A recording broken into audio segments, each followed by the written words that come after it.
First name Google, last name girl, that's an oxymoron. This first always lazy, do no evil. Second does a ton. Do no evil? Here's a truffle. That's her name, she's Google Girl, queen of the zombies. She'll add a thought to her name every time she comments. She gets every quote in a zombie game. Look who wears Marty pants. My name Gus? Ain't no fuss, that's her name, she's Google Girl, queen of the zombies. Queen of the zombies! Hey everybody, welcome to the Dreamer's Edge podcast. If you're wondering what the hell you just heard, that was our prize for Google Girl, winner of our zombie contest over at billydoo.com. She won a movie review of her choice, as well as a little ditty from us on the Dreamer's Edge podcast. I hope you enjoyed Google Girl. Congratulations again on your promotion to Queen of the Zombies. Just so you know, the voices you just heard are those of Pierre-Olivier? And Nicholas. And I'm Dimitri, webmaster of thedreamersedge.com. And today we're going to talk about Marvel at the movies.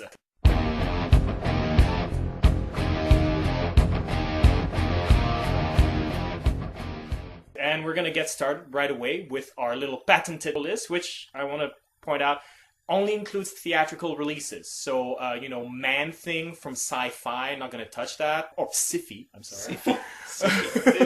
Yeah, they changed the spelling of the Sci-Fi channel in the United States to S-Y-F-Y, which to me spells Sci-Fi. It's the Sci-Fi channel. It's so ridiculous. I know, well, they probably wanted to trademark and copyright the name, so they changed the... they can't trademark Sci-Fi. Yeah. But anyway, and we're not going to talk about the Roger Corman stuff. Instead, we're going to talk about...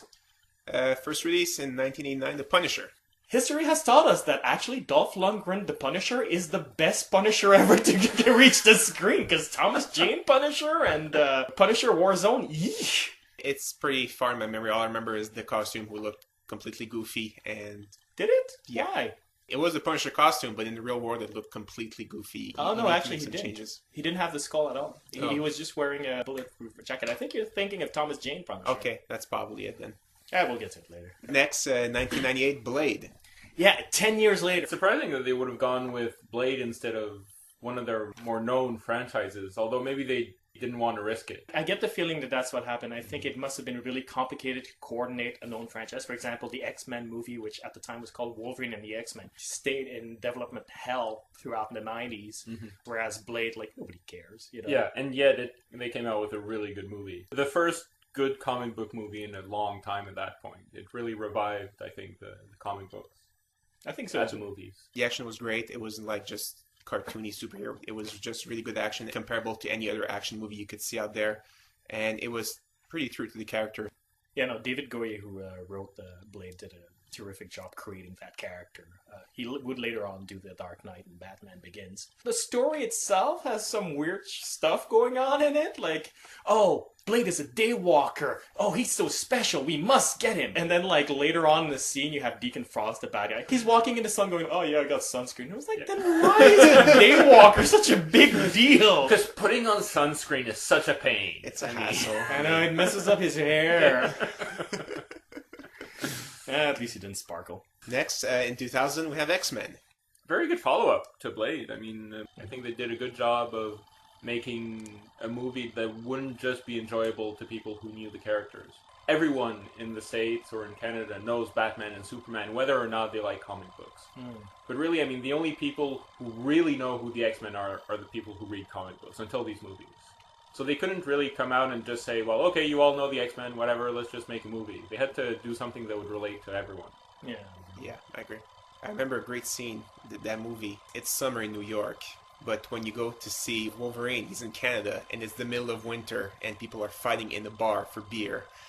That makes me laugh every time I see the movie. Oh, that's how I grew up. That's what we do in Canada. I was 6 years old fighting for my first beer. Representing. Alright, next we have Blade 2 in 2002.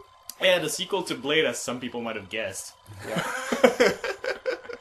Yeah, this was Guillermo del Toro, who would later on do Hellboy and Pan's Labyrinth? Yeah, and Pan's Labyrinth. He brought his sensibility to it, you can tell. It was a much more fairy tale-like atmosphere for Blade. It still had that, nightclub atmosphere that's very Blade, but... Which one was that? That's the one with the Uber vans that are genetically engineered. Yeah. Okay. I do not remember that. It's probably because I roofied you. And on that roofie joke, we moved to Spider-Man in 2002. Tobey Maguire. I mean, Yeah, some people were complaining, he's not an action star. It's Tobey Maguire. He's not supposed to play an action star. He's supposed to play Peter Parker, and that's a perfect role for him. yeah. I get what you're saying, and I feel a little bit the same way, but at the same time, I am one of those people who went, ugh, Tobey Maguire? But Spider-Man is supposed to be like that a bit, where it was thrust upon him. He's not supposed to look the part, of a superhero. Yeah. It's a delicate balance. You have to respect the character, and the character is a dweeb, and you have to pick somebody who's going to be a dweeb. But at the same time, he's also, wish fulfillment. And I want to be that guy. But that's what you get when he turns into Spider-Man. Once he puts on the suit, I mean, you don't see Tobey Maguire anymore. You see the special effects, which were really well done. And But that voice, because Spider-Man talks all the time, and that squeaky voice, man. I don't want to have that squeaky voice. I didn't really mind the voice. Yeah? And one thing I minded was the Green Goblin costume. That really? was horrible. Really? What was wrong with it? It didn't look like the Green Goblin at all. I know they had to make it modern and make it look like, I guess, armor, because he was building a thing for the army, but the mask with the mouth that was open all the time, it just looked horrible. And that was not really the Green Goblin for me. It was pretty ugly. Yeah, no, that didn't bother me, ironically. Now we have Daredevil in 2003. Ah, and this is where it starts going wrong. It's like, oh... Because the guy who did Daredevil, the director, is a huge Daredevil fan. Like, he's a maniac about this stuff. And this confirmed to me what I always believed. Because, back in the day, fans were always going like, well, they still do today. It's like, why can't they take somebody who loves the franchise? I know, every fan in my mind is a surfer. Sorry about that. But they're like, oh, why can't they have to love the franchise? If they don't love the franchise, they can't do a good movie. They have to be a fan like us. It's like, no, because... he's a creator, not a fan. The fan's job is to make it real in their imagination. The creator's job is to make it real on the screen. It's not the same job, you know what I mean? But also, I mean, the director's job is to bring in not just to the comic book fans, but to more people. He needs to be able to reach other people than the people who are already fans. Especially from an economic standpoint, the fans are going to go anyway. They're probably going to go 2 or 3 times. If they hate it, they're going to go even more so they can complain more.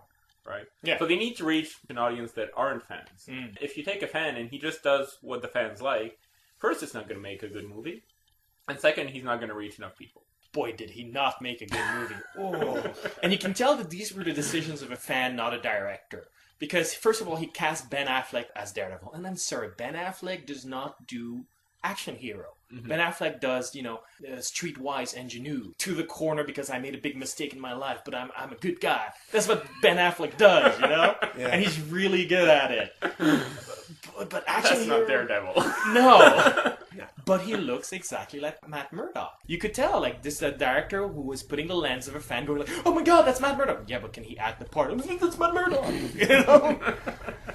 And, Electra Nachos? First of all, the fact that they gave her the last name Nachos and did not think that would distract us. Yeah, I went there, Marvel was on the streak, I went there saying, it's going to be a good movie too, Marvel knows what they're doing, and, oh god, that was horrible. Mm. And you know what I hate about Daredevil especially? Is that every time you say to a fan that you don't like the Daredevil movie, and I tend to be really nice about it, because I'm not the kind of guy who goes like, oh, this movie was crap, it bleeped my child, and I'm not that kind of guy. When a movie's bad, it's just bad. It doesn't really anger me in any way. But it's like, I don't really like the Daredevil movie. Every time the fans go like, is it because the Kingpin is black? I was like, oh. Oh my god. It's like, no, it's because Bullseye was Irish. Alright, now we have X2, X-Men United, came out in 2003. I always thought the title was actually X Squared X-Men United.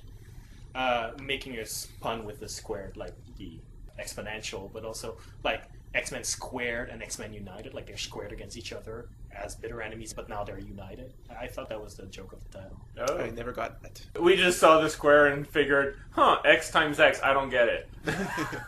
No, they did a great job fleshing out the bad guys in that one. Because that's what makes X-Men X-Men, is that the bad guys aren't bad guys. They just have a different political view, and it's a completely defensible view. Yeah, that's always what I liked about X-Men, is it creates a conflict that you can believe in. They don't accept how things work, and they try to change it, and they go about it the wrong way. Yeah.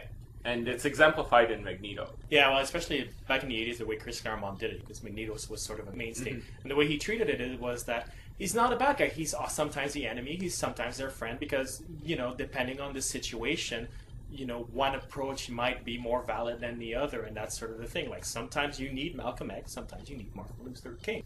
And I find X2 really, or X squared, really captured that super well, because at the end, like, when Pyro, well, it's a little spoiler alert, but I'm sure you've seen the movie at this point, does his dramatic turn, it's heartbreaking, but at the same time, I'm placing myself in his shoes, and I think I would have done the same thing, Yeah.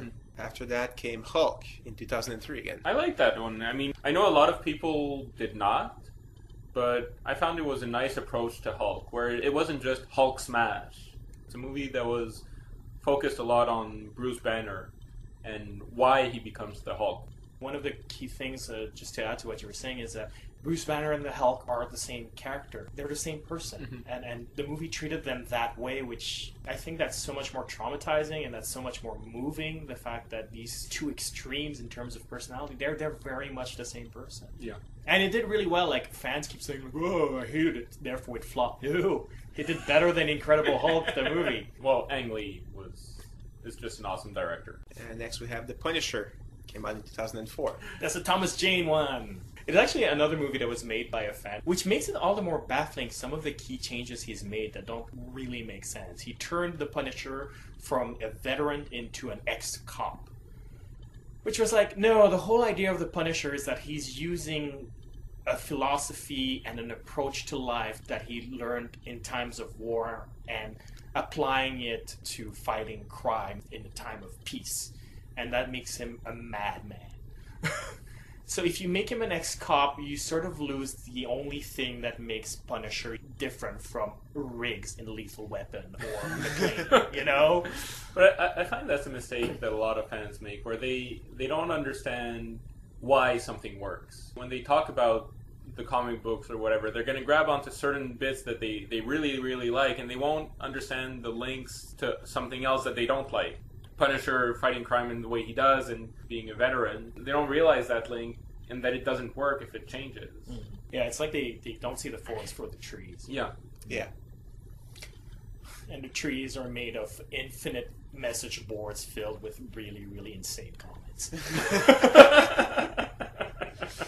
Yeah, and this is this really violent movie too. I hated the Punisher character in that. Everybody dies like 6 times in there. Like, nobody can die once. Like, there's one woman in the movie who gets shot, then falls off a bridge, then gets impaled on something on a railroad, so she gets hit by a train afterwards. And it's like, this is a Roadrunner cartoon. Like, this is not a movie.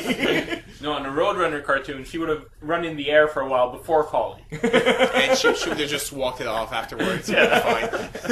She would have held up a sign. That is true. With yikes.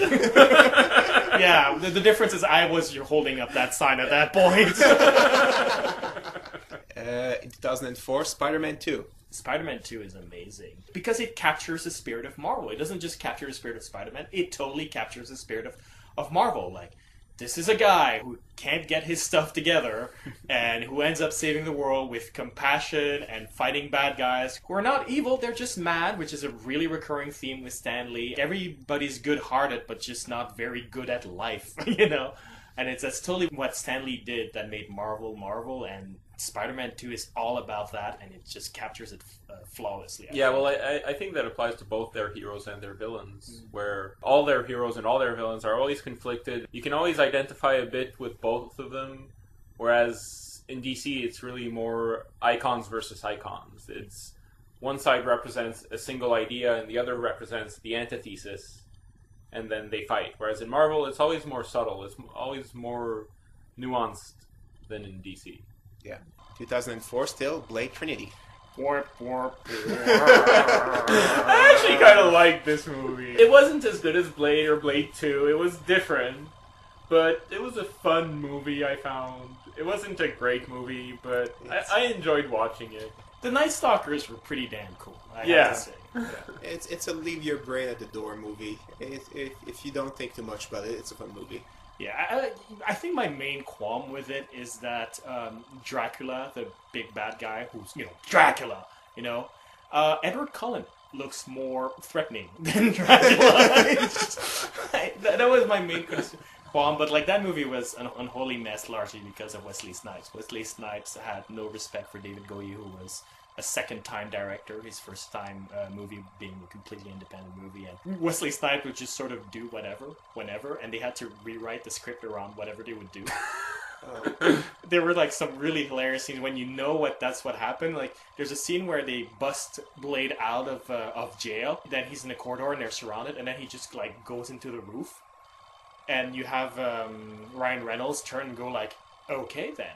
And it turns out that was actually Ryan Reynolds saying "okay then," because that was not at all planned. And they were like, "What's going on?"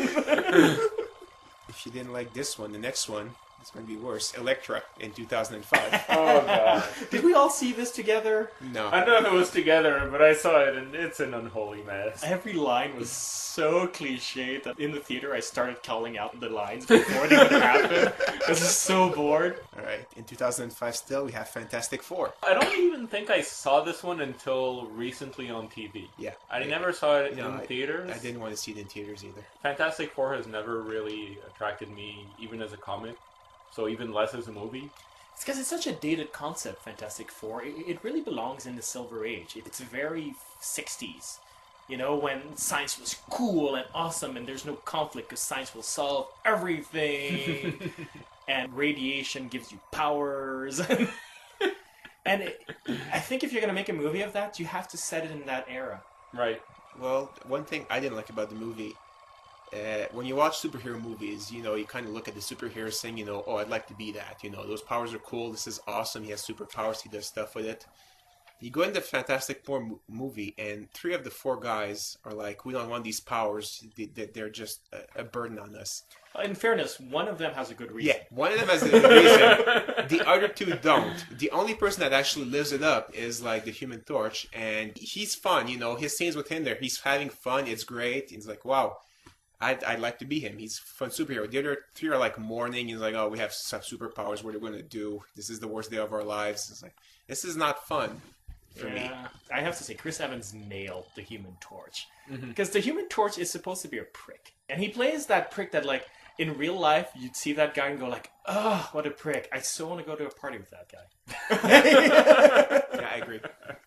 Next, 2006, X-Men The Last Stand. Way to take a great franchise you had in X2 and have characters that are established and just completely destroy them in the first hour of the movie, and then you just end up with a giant mess at the end. I know, they screwed the franchise. You cannot make a movie after that one. Yeah. Because all the good characters are either killed off or just, you know, mangled in terms of personality beyond recognition. Yeah. But you know what the story behind that movie is? Matthew Vaughn, who did Kick-Ass, was supposed to be directing it. And he did all the early work for it. And he confessed in an interview that he's not the biggest X-Men fan in the world. You know, he thinks a lot of it is silly. Like, he likes the Dark Phoenix saga until it goes into space, and then that sort of loses him. Yeah. And Admittedly, that wasn't the best move. But, you know, the fans went crazy. It was like, oh, how can they let this hack direct the movie? The fans put so much pressure that they booted Matthew Vaughn off the movie. Mm-hmm. Again, Matthew Vaughn, who did Kick-Ass. Yeah. And so they brought Brett Ratner, who did Rush Hour 2 and 3. Oh, and 1.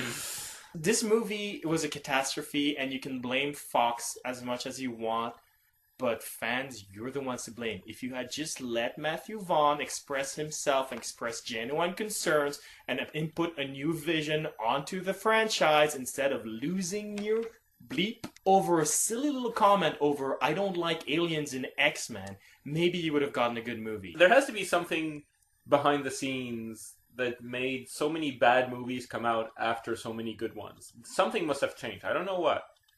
But it can't be a coincidence that you have like 4 or 5 of the best comic book movies followed by 4 or 5 of just crap.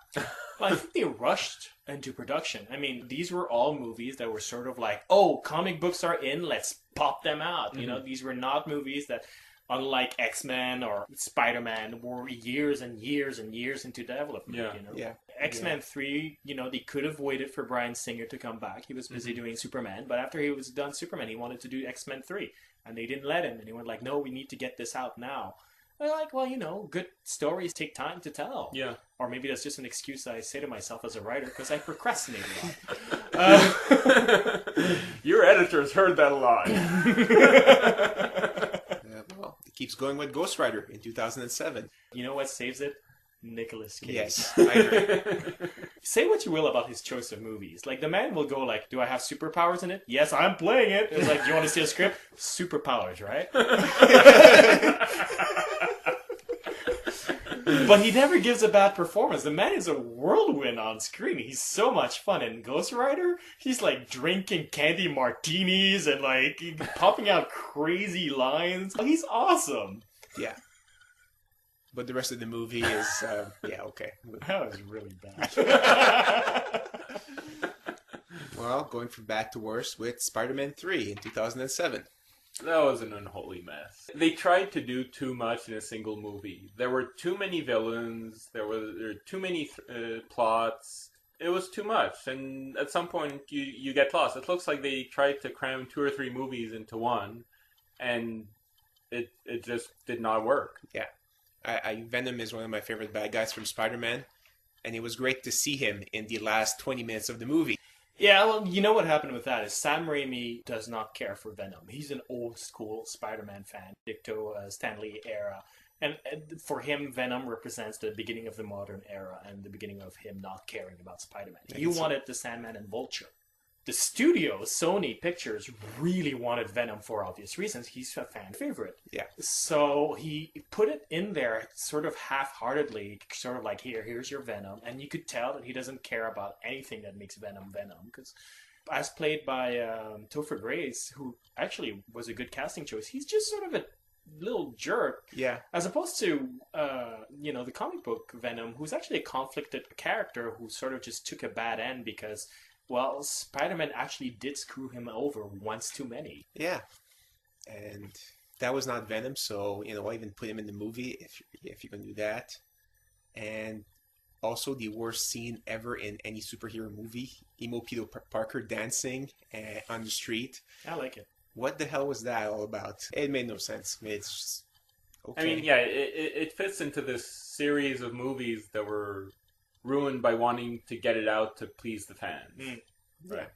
Where the earlier ones were worked on and they had more freedom because there were fewer expectations. Then all of a sudden, it's like you have a bunch of movies that come out and that don't really do it, and they're just riding the wave. Yeah. And they broke it. Yeah. Well, continuing with the wave break, in 2007, we have Fantastic Four, Rise of the Silver Surfer. Okay, no, that's an unholy mess. When you're not looking forward to seeing Jessica Alba on screen, there's a problem there. Yeah, I don't like her as a blonde, I have to say, though. I mean, like, her natural hair color is obviously black. She's Hispanic. And that's the look that works for her, Mm-hmm. Yeah, that's true. Following up, 2008, Iron Man. Good comeback. I had given up on comic book movies, and then Iron Man came out. And that was a surprisingly good movie considering how many flops they had in the previous 3 years. This is the first Marvel-produced movie. The string of bad movies we've just mentioned sort of made Marvel realize, like, we're going to do it ourselves. We respect our characters. They're ours. So Marvel Studios was created, and this was the first Marvel Studio movie. This was the first movie that was actually made by the people who published the comics. And it shows, it shows. It's made by creators who go like, what makes Iron Man, not what makes the fans like Iron Man. Mm-hmm. Yeah, I think they really captured the Tony Stark personality well. The acting really helped. Yeah, and spoiler alert, but at the end when he doesn't hesitate to really reveal himself as Iron Man, I mean, that's Tony Stark. He's an arrogant bastard, and he doesn't care who knows. Right? Absolutely.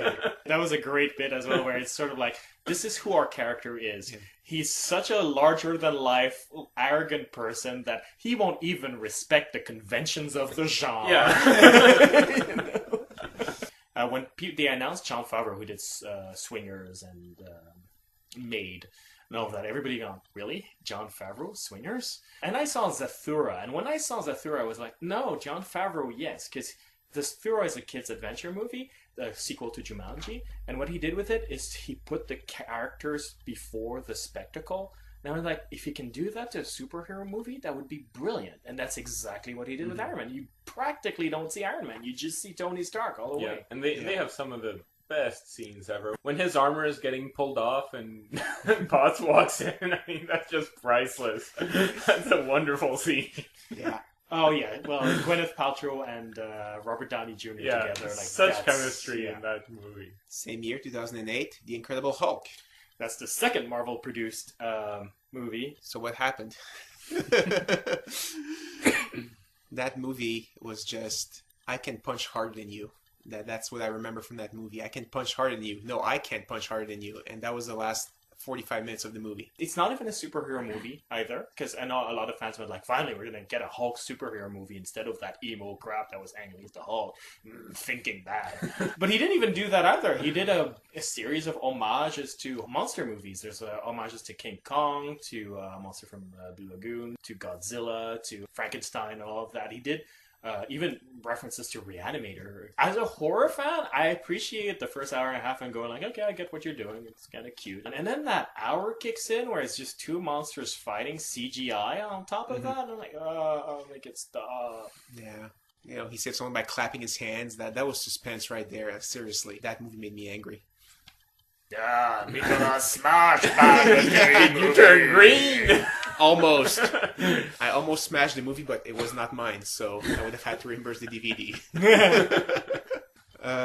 Same year, 2008, Punisher Warzone. The thing with Punisher Warzone is it confirmed to me that the Punisher does not a good movie make. And there is a specific reason to it when you think about it. Punisher was created in the 60s as a sort of Marvel's attempt to bring into comics the vigilante heroes that were sort of popping out in the late 60s and early 70s, like Charles Bronson's Death Wish and all of that. Okay. And so Punisher as a character actually comes from movies. So adapting this comic book character and bringing him back to movies, just coming back full circle, is like, I can rent Death Wish. This movie, I'm sorry, go on. Was that a Marvel made? Yeah, that was Marvel. Kasim and I reviewed it for this site. It's on a podcast. You can find it on the main page. thedreamersedge.com/multimedia. Moving into 2009, only one movie that year. X-Men Origins, Wolverine. I'm the only one who saw it, aren't I? I saw reviews of it, and I decided never to go see that movie ever. Yeah, it's a movie that needed a second draft. Because what happened is it was filmed during the writer's strike. During a writer's strike, when you make a movie, you cannot deviate from the script. And you cannot change the script. So, this movie was essentially an incomplete draft. That's the same thing that happens with Transformers 2.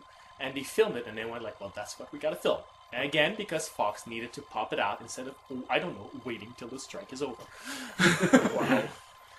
And you can tell, because there are so many scenes that would have been so easy to streamline in there. Like, there's one scene that's freaking hilarious where Gambit shows up, and he's next to Wolverine, and he helps Wolverine defeat a bad guy. But then Wolverine has to have the final showdown alone, so they need to get rid of Gambit. So Wolverine goes like, Gambit, go help the other guys. So Gambit goes to help the other guys. Wolverine has his little action thing alone. And then Gambit reaches his destination to help the other guys, and the other guy just, we don't need your help. And he goes like, okay, well, I'll go back to Wolverine. So That's horrible. it's like, structurally, you could tell. It's like, these are all problems. Second draft, baby. That's all you needed. I guess. Only movie that came out last year, Iron Man 2. I'm just starting to realize I haven't seen a lot of movies recently. This is a little bit of my concerns with the Marvel Studios, where they went, Marvel does big crossovers, especially right now. They're in that big, like, Dark Reign, Civil War, all of that. They're like, let's bring that to the movies. And so Iron Man 2 was sort of usurped halfway into the movie and became this big Avengers the movie trailer. Where, Nick Fury comes in with the Black Widow and they have their own storyline that don't relate in any shape or form to Iron Man's story. And I'm watching that going like, I was looking forward to the Avengers movie, but, not during Iron Man.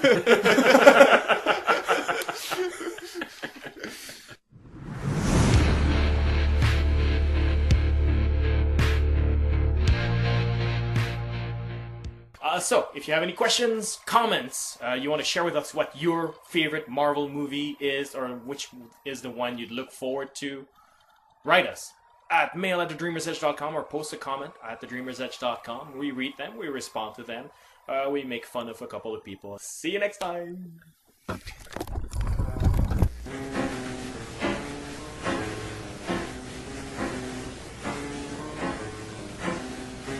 Google girl, queen of the zombies. Do you remember girl in the park, on the beach, in the moan, turn into a panther. Grrr. Dimitri, what the hell are you doing? I get the feeling that that's what happened. I think it must have been really complicated to coordinate a known franchise. For example, the X-Men movie, which at the time was called Wolverine and the X-Men, stayed in development hell throughout the 90s, whereas Blade, like, nobody cares, you know? Yeah, and yet they came out with a really good movie. The first good comic book movie in a long time at that point. It really revived, I think, the comic books. I think so. As the movies. The action was great. It wasn't like just cartoony superhero. It was just really good action, comparable to any other action movie you could see out there. And it was pretty true to the character. Yeah, no, David Goyer, who wrote Blade, did a terrific job creating that character. He would later on do The Dark Knight and Batman Begins. The story itself has some weird stuff going on in it, like, oh, Blade is a daywalker. Oh, he's so special. We must get him. And then, like, later on in the scene, you have Deacon Frost, the bad guy. He's walking in the sun going, oh, yeah, I got sunscreen. I was like, then why is a daywalker such a big deal? Because putting on sunscreen is such a pain. It's a hassle. I know, it messes up his hair. At least he didn't sparkle. Next, in 2000, we have X-Men. Very good follow-up to Blade. I mean, I think they did a good job of making a movie that wouldn't just be enjoyable to people who knew the characters. Everyone in the States or in Canada knows Batman and Superman, whether or not they like comic books. But really, I mean, the only people who really know who the X-Men are the people who read comic books until these movies. So they couldn't really come out and just say, well, okay, you all know the X-Men, whatever, let's just make a movie. They had to do something that would relate to everyone. Yeah, I agree. I remember a great scene, that movie. It's First name Google, last name girl, that's an oxymoron. This first always lazy, do no evil. Second does a ton. Do no evil? Here's a truffle. That's her name, she's Google Girl, queen of the zombies. She'll add a thought to her name every time she comments. She gets every quote in a zombie game. Look who wears Marty pants. Thy name Gus? Ain't no fuss, that's her name, she's Google Girl, queen of the zombies. Queen of the zombies!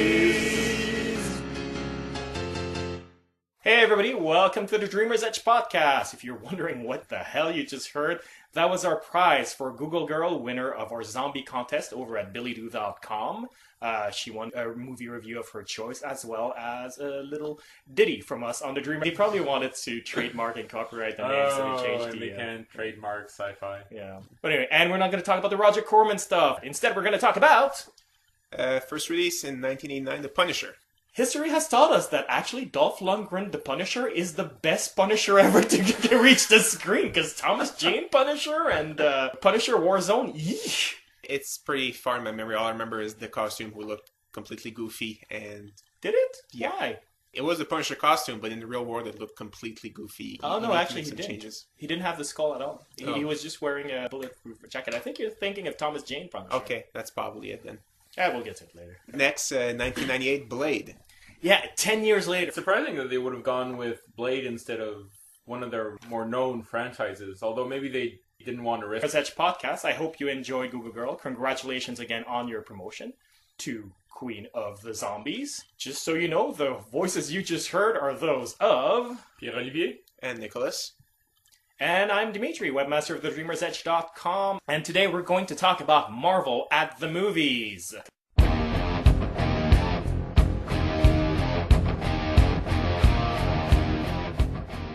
And we're going to get started right away with our little patented list, which I want to point out only includes theatrical releases. So, Man-Thing from Sci-Fi, not going to touch that. Or Sci-Fi, I'm sorry. Sci-Fi. Yeah, they changed the spelling of the Sci-Fi channel in the United States to S-Y-F-Y, which to me spells Sci-Fi. It's the Sci-Fi channel. It's so ridiculous. I know,